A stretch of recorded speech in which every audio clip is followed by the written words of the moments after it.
Etienne Farrugia ta' 45 sena minn Ħażebbuġ inżamm arrestat wara li l-ħadd filgħodu tressaq il-qorti mixli fuq possess aggravat ta' droga. Il-pulizija arrestat lil Farrugia il-ġimgħa li għadda wara li rċevit rapport fuq suspett ta' traffikar ta' droga. Huwa twaqqaf mill-pulizija waqt li kien qiegħed isuq f'ħalaxaq. Intqal li fil-karozza nstabu madwar 500 gramma ta' sustanza suspettata kannabis u ftit sustanza suspettata kokaina. Il-Maġistrat Elaine Merċieqa ċaħdet it-talba l-ħelsien mill-arrest wara li semet li l-akkużat għandu kawżi oħra pendenti dwar każ simili li seħħ fl-2009. Niġerjan ta' 24 sena fil-qorti wieġeb mhux ħati li saq b'mod perikolus u kkaġuna ġrieħi fuq persuna oħra. Il-ġuvni li jaħdem fis-settur tal-iGaming f'Malta kien involut f'inċident ma' karozz oħra nhar il-ħamis li għadda.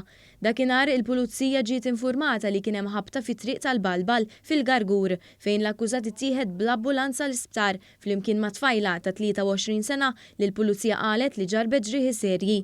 Fil-ħabta kienet involuta wkoll Mercedes oħra misjuqa minn tfajla ta' 28 sena mis-swieqi. Id-difiża talbet għal-ħelsien mill-arrest kif ġie spjegat li dan l-inċident ma kienx intenzjonat. Il-qorti preżeduta mill-Maġistrat Lara Lanfranco laqgħet din it-talba b'garanzija personali ta' 2000 euro, depożitu ta' 1000 euro li l-akkużat jiffirma 4 darbiet fil-ġimgħa fl-Asta tal-Qawra u li jkun id-dar mal-lejl.